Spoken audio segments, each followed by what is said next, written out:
Hey guys, thanks for dropping in for another Diecast review. Well, here it is, the highly anticipated, along with mixed emotions, which were rightfully justified, I believe. The Sundrop 124 late model from North Wilkesboro. Take a look at the box first, like always.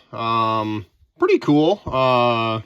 Obviously a custom box for this car.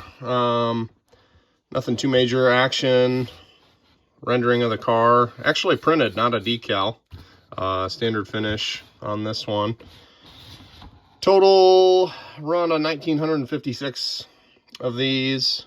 So I don't know.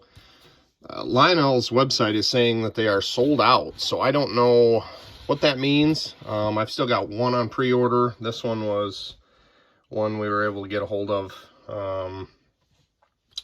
and got it early. It was one of the first ones that dropped in air freight. So box is pretty cool. I really like the colors, and it kind of depicts exactly what they were going for. Vibrant colors, and really accents the car and everything well. So now on to the diecast. Basically what you'd expect for a current late model paint scheme on the old 2006 Cup tooling. I guess it's cool to have the car, and to have this quote-unquote piece of Dale Earnhardt Jr. memorabilia, history, whatever. The first race back at North Wilkesboro after however long it was, even though they did do some racing there on and off throughout the years, but this was kind of the big shebang. It's too bad. They've got the new late model tooling that they're working on now. I haven't seen any renderings of that yet. Really anxious to see that. It's too bad that this couldn't have been, I don't know, held off and made on that. But looking back, it wasn't really, wasn't even something they were thinking of when they did this actual diecast. So the new late model, hopefully it's everything that everyone wants it to be. I don't know if it will be. It's probably going to be, being that it's a $65 car. I've got a few of them on pre-order. The Josh Berry, the Dale Jr., Bass Pro, and then the Chase Elliott that came out earlier this week. But hopefully it's good quality and a good looking car. At least, most people are going to put it on the shelf and not touch it again. So if it looks good there, I guess I'm cool with it. Back to this one. It does have a lot of detail, a lot of the body lines, the lines like in the nose and tailpiece. That's pretty cool. Fully die-cast. The bottom chassis is die-cast, just like an ARC car would have been back in 2006.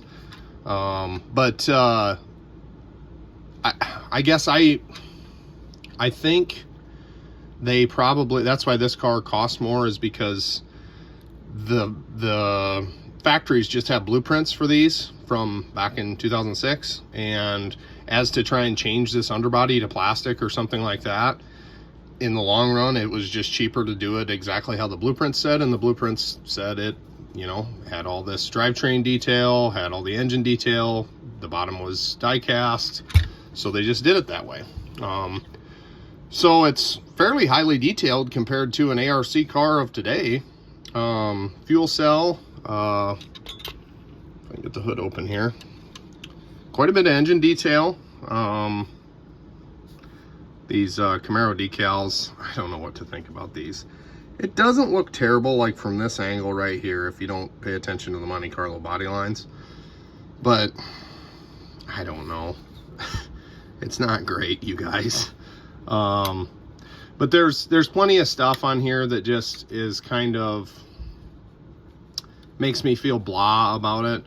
The fact that it has roof flaps, the fact that it has the roof rails, you know, this is supposed to be a late model, you know, guys, and the rear spoiler is not, you know, it's a 2006 Cup spoiler.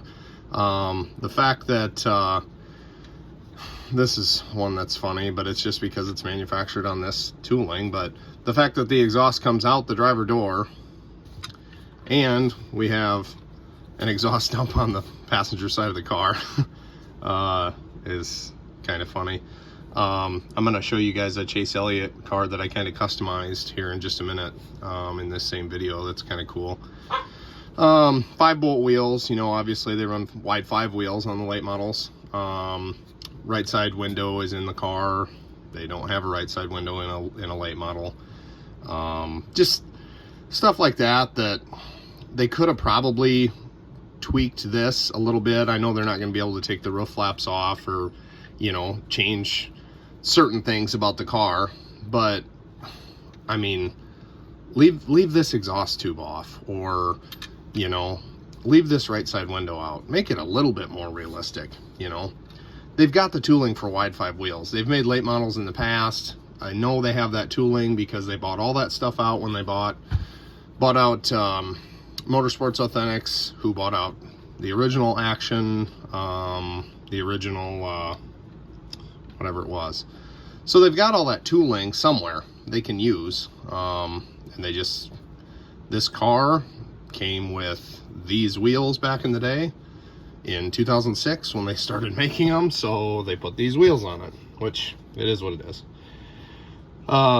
So other than all that stuff, the quality of the paint scheme, the decals, the paint, everything, pretty good. I like it. Got solid rock carriers on the windshield here. That's cool. Sun drop, nice and big on the hood. All the manufacturer sponsors look good. Like I say, everything else about this looks really, really good. The color, the clear coat's nice. I mean, it's a nice diecast. There's no doubt about it. I like how heavy these old cars are. Reminds you what the old ARC, you know, you felt like you were really getting something, you know. But yeah, so hopefully when they go back to Wilkesboro, Junior's going to run the Sundrop car again. Maybe they'll do like a raced version. It'd be really cool if he won the race and they did like a race win version on the new tooling. I would be first in line to sign up for that one for a pre-order. But all in all, it's cool. It's cool to have it. It's been highly anticipated, like I say, with mixed emotions from everybody. But at the end of the day, if you're a Junior diecast collector, this is one that you're gonna want to have in your collection, whether it's perfectly accurate or not. You know, it is what it is. But set this off to the side. I do want to show you guys this Chase Elliott Snowball Derby car that I've customized.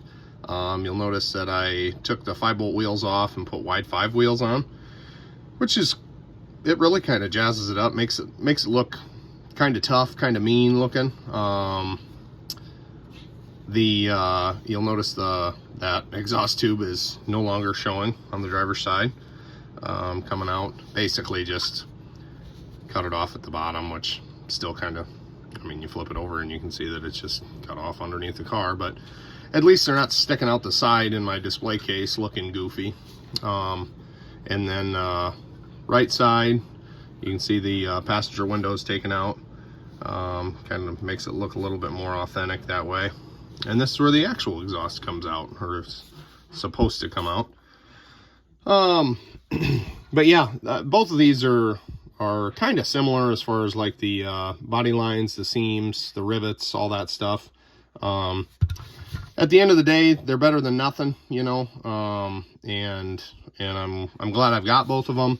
They are cool. I'm gonna put them, you know, I've been displaying this one. I've had it for a while, but I'm gonna display both of them proudly and just can't wait for that new tooling to come out, and I hope it's everything everybody's hoping it is, you know, hoping that they really hit it out of the park with that new tooling, because everybody was pretty bitter about the old Sundrop car, and there was a lot of negativity online and on Facebook and whatever else, really bashing Lionel on that. So, but yeah, this one kind of cool. I do have another Junior Sundrop on pre-order, so maybe this one I'll do the wide 5 wheels and all that, and kind of jazz it up and customize it, and the other one I'll just keep original, have one of each. I don't know. It's, I think, going to be a pretty highly collectible thing going forward, even though it's not exactly what everybody was picturing when they started pre-ordering the diecast and then found out that it was going to be on this rendering. But it is what it is, and we just make do with what we can get our hands on. So that's all I got on these ones. So just keep in touch, comment below, let me know what you think on these. Let me know what you think on the customization.